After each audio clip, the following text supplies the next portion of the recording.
వాళ్ళు trouble shooter Harish Rao గారిని. ఓం నమ శివాయ. ఓం నమ శివాయ. ఓం నమ శివాయ. ఓం నమ శివాయ. ఇంత అద్భుతమైనటువంటి కార్యక్రమాన్ని నిర్వహిస్తున్నటువంటి యువకుడు, ఇండస్ ఫౌండేషన్ వ్యవస్థాపక అధ్యక్షులు మిత్రులు రాకేష్ రెడ్డి గారికి,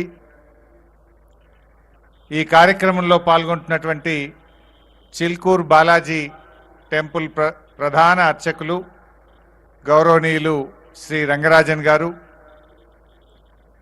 అదేవిధంగా గౌరవనీయులు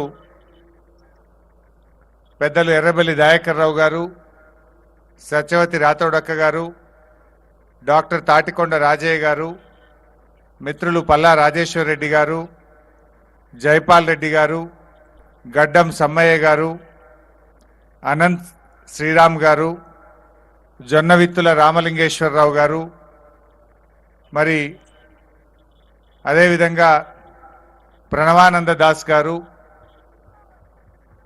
నరేందర్ గారు, సతీష్ అన్న గారు, వేదిక మీద ఉన్న పెద్దలు, ఈ కార్యక్రమంలో పాల్గొనడానికి వచ్చినటువంటి శైవ భక్తులందరికీ హృదయపూర్వకంగా శిరస్సు వంచి నమస్కారం తెలియజేస్తా ఉన్నాను. శివరాత్రి అంటే ఒక ప్రత్యేకత ఉంది. శివరాత్రి అందరి పండగ, నిరాడంబరమైనటువంటి పండగ. జనరల్గా మనం దసరా పండగ అంటే, బతుకమ్మ పండగ అంటే, సంక్రాంతి పండగ అంటే కొత్త బట్టలు తెచ్చుకోవాలనుకుంటాం. కానీ శివరాత్రి పండగ అంటే కొత్త బట్టల గురించి ఎవరు ఆలోచించరు. శివరాత్రి పండుగ జరుపుకోవాలంటే చెంబడు నీళ్లు, బిల్వపత్రం ఉంటే చాలు. శివుడికి బిల్వపత్రం అంటే అత్యంత శ్రేష్టం. ఆ బిల్వపత్రంతో శివుడి విగ్రహం పైన పెట్టి మనసు నిండా శివుణ్ణి స్మరిస్తూ ఆ చెంబడి నీళ్లతో అభిషేకం చేస్తే ఆ శివరాత్రి పండుగ అద్భుతంగా జరుపుకుంటాం మనం. ఏ పండుగ అయినా సరే, దసరా అంటే చాలా ఖర్చుతో కూడుకున్నది, సంక్రాంతి అంటే చాలా పిండి వంటలన్నీ చేయాలి. కానీ శివరాత్రికి ఏం కావాలి? శివరాత్రి అంటే ఉపవాసం, ఏం అవసరం లేదు. అంటే మనసు నిండా శివుణ్ణి స్మరిస్తూ డే అంతా, అంటే పొద్దుందాకా ఉపవాసం, సాయంత్రం అంతా రాత్రంతా జాగరణ. ఇది శివరాత్రి ప్రత్యేకత. ఒక రకంగా పొద్దుందాకా ఉపవాసము, రాత్రంతా జాగరణ చేయడం ద్వారా, అంటే మన అలవాట్ల మీద, ఒక రకంగా మన శరీరాలను బాగు చేయడానికి కూడా శివరాత్రి పండుగ పరోక్షంగా ఉపయోగపడుతుంది.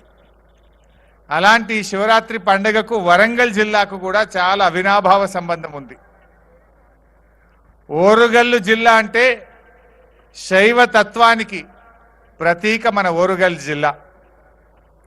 వరంగల్ జిల్లాలో ఎక్కువగా శివుణ్ణి ప్రార్థించేటువంటి భక్తులు ఎక్కువ ఉంటారు. చాలా ప్రసిద్ధిగాంచిన ప్రాంతం. కాకతీయులు కూడా ఈ శైవ తత్వాన్ని, వారు కూడా కాకతీయుల యొక్క సంస్కృతి ఏంటంటే శివుణ్ణి పూజించడం. దాంతో మరింత ప్రసిద్ధిగాంచింది మన ఓరుగల్లు జిల్లా. ఇవాళ ఈ ఓరుగల్లు జిల్లాలో రాకేష్ రెడ్డి గారు ఈ శివరాత్రి పండుగను ఇంత ఘనంగా ఇన్ని వేలాది మంది మధ్య జరుపుకోవడం అంటే శివతత్వాన్ని మనం మరింత పెంపొందించుకోవడమే. పూర్వీకులు కూడా శివరాత్రి పండుగ అంటే, మనం ఇందాక పేరిణి నృత్యం చూసాం. శివుడి యొక్క తాండవ నాట్యం పేరిణి. ఆ పేరిణికి పుట్టినిల్లు కూడా మన ఓరుగల్లు జిల్లే. పాత రోజుల్లో శివరాత్రి పండుగ జరపడం అంటే పేరిణి నృత్యాన్ని చూసేటువంటి వాళ్ళు. ఇంకా కూడా మనకు తెలుసు, పాత రోజుల్లో ఇదే వరంగల్ జిల్లాలో శివరాత్రి జరగాలంటే శివరాత్రి పండుగ రోజు ఇక్కడ ఉండేటువంటి కాకతీయ థియేటరో, జెమినీ సినిమా థియేటరో, లేదంటే అశోక థియేటర్లో రాత్రి సెకండ్ షోనో లేకపోతే మిడ్ నైట్ షోని ఇంకో షో ఉండేది. అంటే ఆ జాగరణ చేయడానికి ఆ పాత సినిమాలు, రాముడి సినిమాలో లేకపోతే భాగవతమో రామాయణమో ఎన్టీఆర్ సినిమాలు, కొన్ని సినిమాలు చూసేవాళ్ళం. కానీ ఈరోజు ఆ పరిస్థితి లేదు. నిజంగా రాకేష్ రెడ్డి గారు ఈరోజు తాను చేపట్టినటువంటి ఈ ఆధ్యాత్మిక సాంస్కృతిక సమ్మేళనం మీ అందరిలో ఈ జాగరణ ఎంతో ఉత్సాహంగా ఉల్లాసంగా జరుపుకోవడానికి ఇది దోహదం చేస్తూ ఉంది. మనందరం కూడా ఎంతో మంచి వక్తలు వచ్చారు ఈరోజు.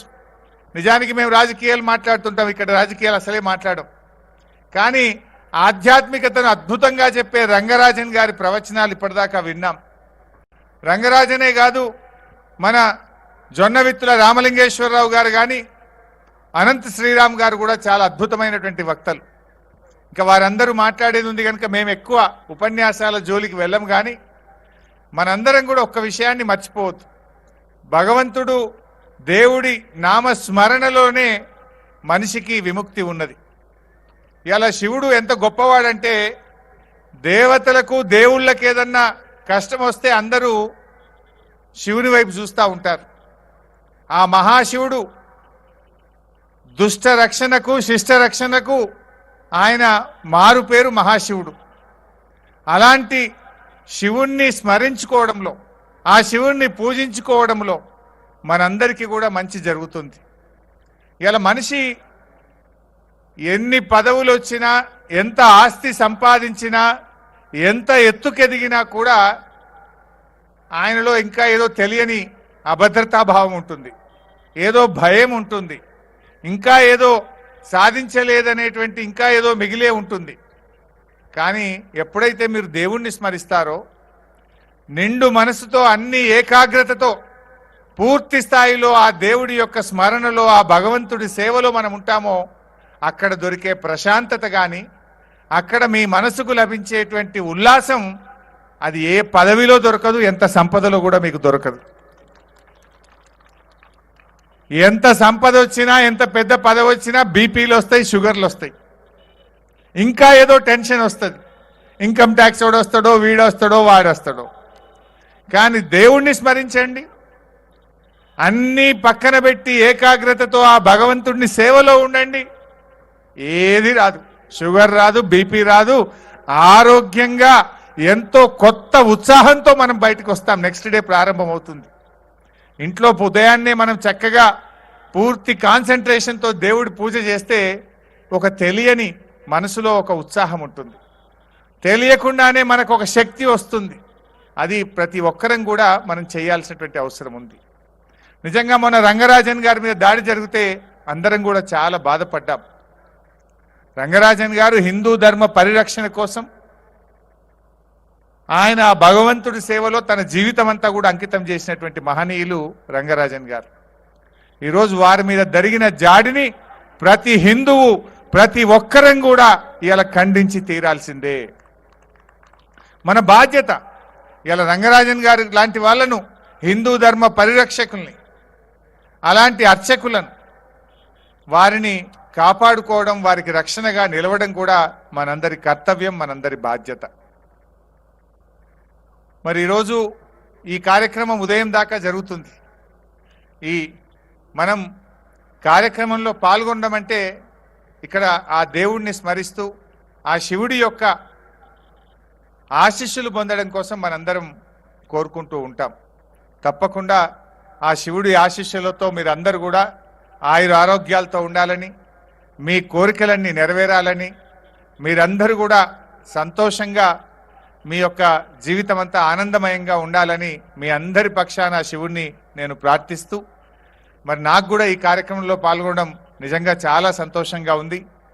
రాకేష్ రెడ్డి గారు పిలిస్తే నేను అనుకున్నాను ఏదో చిన్న కార్యక్రమం అనుకున్నాను. కానీ ప్రతి సంవత్సరం కూడా రాకేష్ రెడ్డి గారు మరి కార్యక్రమాన్ని ఇంత బాగా ఘనంగా జరుపుతూ ముందుకు తీసుకుపోవడం చాలా సంతోషం. ఇండస్ ఫౌండేషన్లో ఎవరెవరైతే సభ్యులు ఉన్నారో, ఈ కార్యక్రమాన్ని ఇంత దిగ్విజయంగా నిర్వహిస్తున్నారో వారందరికీ నా హృదయపూర్వకమైన అభినందనలు కూడా తెలియజేస్తూ అందరికీ నమస్కారం. ఓం నమ శివాయ. చాలా చాలా ధన్యవాదాలు అన్నగారు. ఈ కార్యక్రమానికి ఇంత ఘనంగా నిర్వహించడం కోసం ఈ కార్యక్రమం వెనకాల ఉన్నటువంటి ప్రభు ఎక్కిన పల్లకి కాదు అది మోసిన బోయిలు ఎవరు అన్నట్టు వారు హరీష్ రావు గారు ఈ కార్యక్రమాన్ని నిర్వహించడం కోసం ఇంత అద్భుతంగా తీర్చిదిద్దడం కోసం పనిచేసిన ఇండస్ ఫౌండేషన్ సభ్యులందరినీ వారు హృదయపూర్వక అభినందించినందుకు వారికి ప్రత్యేకంగా ధన్యవాదాలు తెలియజేస్తున్నాం. మనం ప్రతి సంవత్సరం కాకతీయ పురస్కారాలు ప్రదానం చేసుకుంటాం ఇండస్ ఫౌండేషన్ ఆధ్వర్యంలో. వాటికి సంబంధించిన విశిష్టత కాకతీయ పురస్కారం. ఓరుగల్లు ఒక గొప్ప ఆధ్యాత్మిక సాంస్కృతిక కళా రాజధాని. మన నగరానికి ఒక గొప్ప చరిత్ర ఉంది. కాకతీయులు సుమారు 400 ఏళ్ల పాటు ఓరుగల్లును రాజధాని కేంద్రంగా చేసుకుని పూర్తి దక్షిణ భారతదేశాన్ని పాలించారు. వారి పాలనలో గొలుసుకట్టు చెరువులు, అణువణువున గుళ్ళు గోపురాలతో ఆధ్యాత్మికత ఉట్టిపడేది. భక్తి, ముక్తి, శక్తి, భుక్తి అనే 4 పునాదుల మీద వారు పాలన చేసి ప్రపంచంలోనే ఎంతో వైభవమైన నాగరికతను నిర్మించి గొప్ప శైలిని మనకు వారసత్వంగా అందించారు. రాణి రుద్రమ, ప్రతాపరుద్రుడు, గణపతి దేవుడు లాంటి మహనీయులు నడియాడిన మన నేల కళలకు కాణాచి, ఎన్నో కళారూపాల పుట్టినిల్లు కాబట్టి అంతటి వైభవ చరిత్ర గల మన ఓరుగల్లు